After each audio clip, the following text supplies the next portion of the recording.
Hello, everyone out there. This is Wendy. This is Wendy's Pretty Perfume. Here I talk about perfume that's on my shelf and any perfume related musings that I may be having. One thing I've been really thinking about lately is sampling. Oh, my shirt's a little baggy here, man. Oh, well, that's fine. Sampling versus what makes a perfume full bottle worthy versus how much does cost have to do with that. So really this title and this video is about what makes a perfume full bottle worthy, but it also will discuss my thoughts on what kind of goes into that. Now, first of all, most of my perfumes got on my shelf through blind buying. There's been some that I've deliberately sampled either at home or some that I went out to the very few perfume stores that I've had, like, going to Macy's, going to Sephora, that sort of thing. And I've sampled and I maybe thought about it or just sampled and, pulled the trigger right there. Very occasionally, someone will send me a sample through a swap, or I will procure a sample with an order or something like that, and I'll do some sampling. The really funny thing about sampling, though, is that 80% of the time I'm like, it's not that great. But yet, psychologically, I feel that 80% of my blind buys work out. So is that just like cognitive bias, where I'm more open to it, or I'm less picky? I don't know. I don't know. Let me know how you do it too. Do you always sample? I think the rule for perfume is get a sample, finish the sample, wear it at least like 5 full wearings, and if you finish that sample or decant and you still love it, then you can buy it. I think I've done that like 3 times. Because also perfume being so capricious, I'm always like, what if it just, disappears? Or what if what's on the shelf next year is a reformulation? Because I get kind of obsessed about things, and if I miss the boat, if I miss the bus, I get a little upset. Anyway, so let's just start talking about like sampling. And this is actually leading me to not want to buy samples anymore, because these 3 sample sets that I'm going to be talking about, I am not going to do full reviews. I may just chit chat a little bit. And I'm going to be 100% honest. One of these I sampled so long ago, I don't remember the fragrances very well. I just remember my impressions of them. Another one is a house I really love, and another one is a house I was pretty disappointed with. So let's start with Ormond Jane. I got this sample set from Lucky Scent. This company was not even available in the US until very recently. So I was like, hey, this is my opportunity. I've always been interested in this company because I thought, they have perfumes called Tolu and Woman and like Taif Rose, and they're supposed to have notes like black hemlock and spruce. And I thought that they were going to be, y'all, I love the darkness. Bring me into the dark forested woods. That is my bag. I just love perfumes like that. That's why I like a lot of men's perfumes, actually. But I thought that this company was going to be like that. And as you can see, I haven't done the super test sample of where I'm using up all my samples because I'm in love, because I tested Tolu, I tested Woman, I tested Champaka, I tested the Taif Rose. I did test all of them, and they were so disappointingly sweet. Like, they just all dry down to this really sweet amber. And I never felt the darkness. I never went into the woods. I never felt, even like the rose one, it was just, I have Nina Ricci L'Extase. Like, that's fine for my Taif Rose. That was $30. These full bottles are freaking pricey. And this company also has gone from, we used to sell 100 ml bottles, and now their stand-up bottle is a lot smaller and more expensive. So it's becoming less and less like a bang for your buck. Not that that's what perfume is all about. Perfume is a total luxury item, and getting a deal is neither here nor there. But I was not compelled to even really test more. Now this company is kind of just no interest. And in a way, for me, being the compulsive, insane blind buyer that I am, in a way it's good. I spent $35, and now I know that I have no interest in this company. I'm never going to blind buy anything from them. The next one too is this company called Violet Paris. I was so excited to test these because a lot of these scents, supposedly number one, are all reconstructions of vintage perfumes. So there's that. Secondly, they have all these beautiful notes that I like, involving hay and tobacco and iris and just a little more like niche-y notes like that. And I was very disappointed, especially in Nuit Blue. Un Air d'Apogee, even Tanagra I thought was going to be a really beautiful like vintage floral bouquet. These perfumes are all really pretty. They're well done. They're nice. But when I tested them, that's all they were. It's like, oh, there's a nice hay note. And then it just kind of faded out. Like, oh, these flowers are nice. These full bottles are $175 each. They're niche. They rarely go on sale. They're never going to go to FragranceNet. They're never going to get discounted. You know, and not for nothing, I like these well enough where if they're full bottles for maybe $50, maybe I'd buy a bottle or two, but I have no interest now in buying or even really exploring this company anymore. These I'm probably going to keep and play around with a little bit more because I really feel like there's something there. Maybe I'm not getting it. Maybe it's the wrong weather, but again, plus or minus, I'm saving a lot of money by not springing for a full bottle, but there's just not enough here that does it for me. The last one here is Parfums de Nicolai. Now, the funny thing about this is I've blind bought a lot of their fragrances, and they've all worked out really well for me. I blind bought Amber Cashmere, I blind bought L'Homme Mixte, I blind bought Rose Royale. Like, there's a million that I really like, and I just wanted to test a few more, so I got this little tester thingy. And the remaining ones I didn't like, which is actually very funny. So, the good thing about Parfums de Nicolai, though, is that unlike these two companies where they're... Sorry about that. Where their perfume bottles are nearing $200 each. Like you can get Parfums de Nicolai still for like $60. So on the one hand, it's good that I tested and I said I don't want a full bottle. But on the other hand, in increments, this is $100 worth of samples here out of my pocket that I'm not going to do much with. So as far as the tester kits and the sampling, I'm not saying I'm not going to sample anything again. I am probably going to buy a decant again at some point in my lifetime or swap for a sample or something. But I don't know if I'm going to take this route anymore. Because me personally, it may be the right thing to do sample first, but I don't have any better luck. And this almost is a waste of money. I'm probably going to sell these. Maybe not the Violet or the Violet, but... So there's sampling, you know, it's like when I'm sampling, I expect the perfume to be like, holy shit, gotta have it now. And then I get a full bottle. Versus, this is nice, but yeah, it's not doing it for me. And that's a good thing. So let's just move on to, there's the sampling situation. Now there's cost versus if it's worth having on your shelf. Now, I don't keep perfumes I don't like.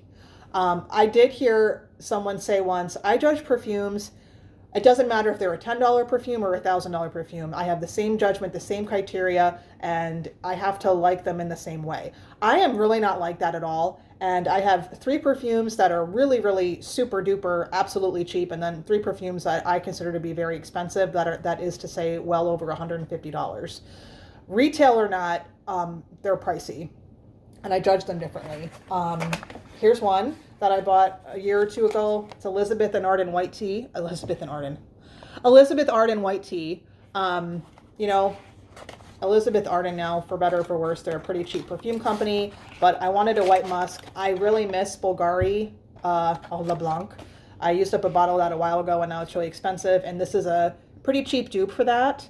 But again, it's just a plain, bland white laundry musk. It's easy to wear. It's not offensive. I can get on an airplane. Sometimes too, I just want something easy and just almost like a body spray type of perfume that I'm not like, I don't need it to be some sort of, you know, Baroque mosaic of perfume. I just want it to be some white musk. And this white musk is 100 mils for like, not even 50. This is like 20 bucks. What was I even going to say? So that being said, while I like it, it's not my favorite. I don't love it. And would I spend much more than 20 bucks for it? No. It would be a no if it was $500 or even 50 bucks. I probably would say no.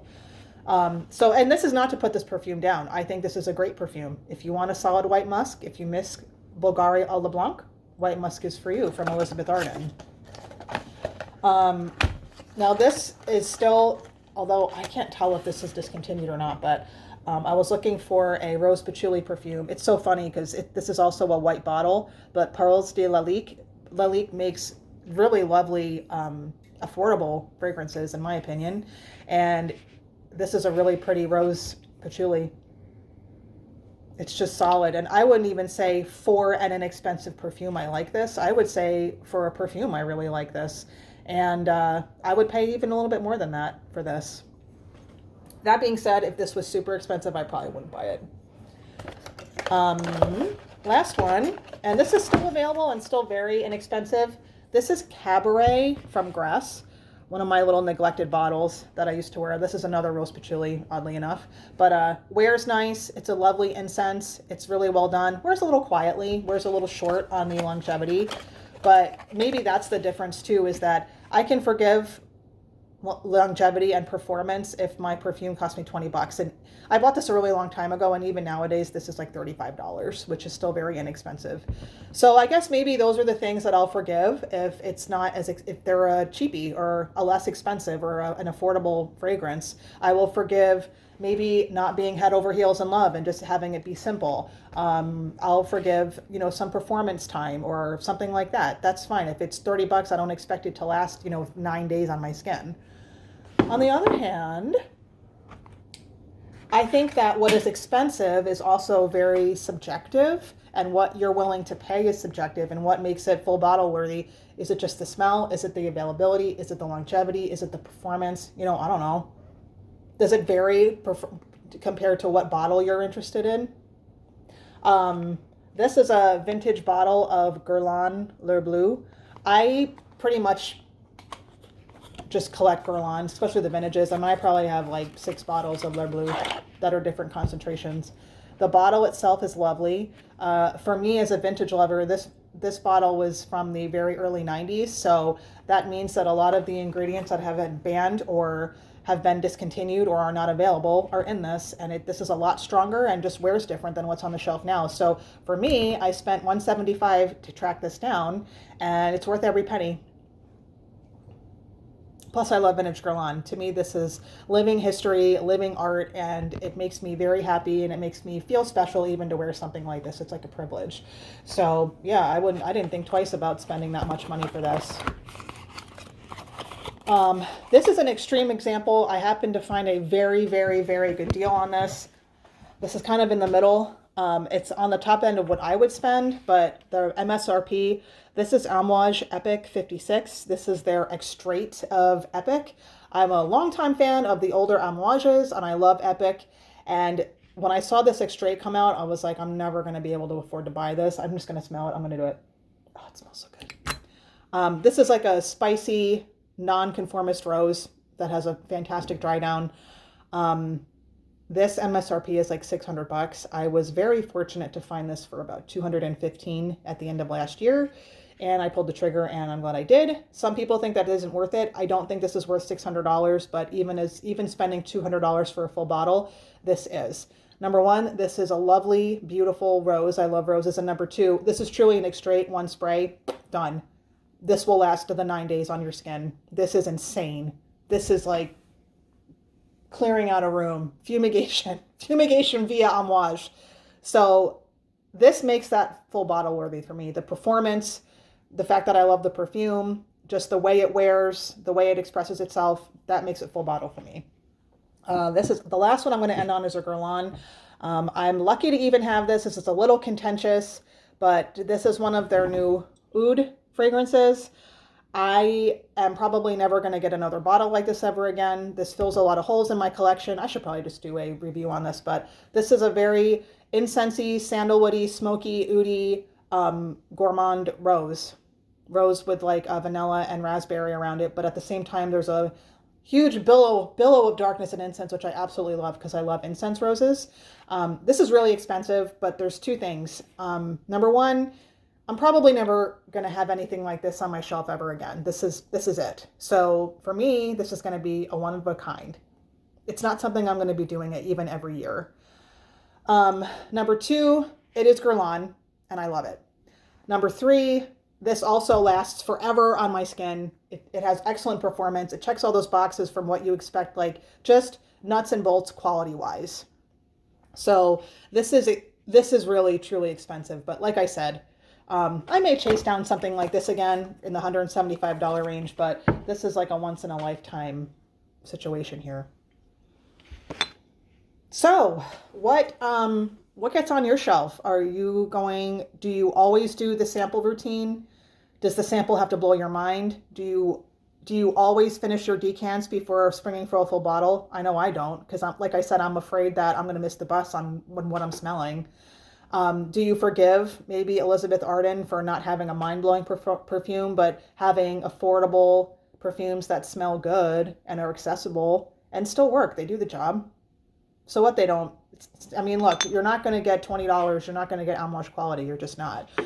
So let me know what you think. I know that was a little garbled, but I'm just thinking, like, how does this happen? And the more I was thinking about it, I was like, it's funny because I do just fine with blind buying, although I've been much better this year as far as cutting down on my perfume purchases. But the sampling is not helping, and buying these freaking sample packs, man, you spend a lot of money on these. That adds up, and this doesn't do anything for me.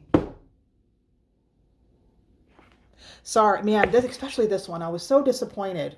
Don't tell me you have like spruce and black hemlock and all that stuff, and then it dries into a sweet amber. How many sweet ambers I have on my shelf? I am full to here on that, man. Anyway, this is Wendy's Parade of Perfume, and again, this is just what I'm thinking. Tell me what you think. If you've stuck with me for the 15 minutes that I've had to expound upon the subject, I thank you for hanging in there with me, and I love talking with you guys, so let me know.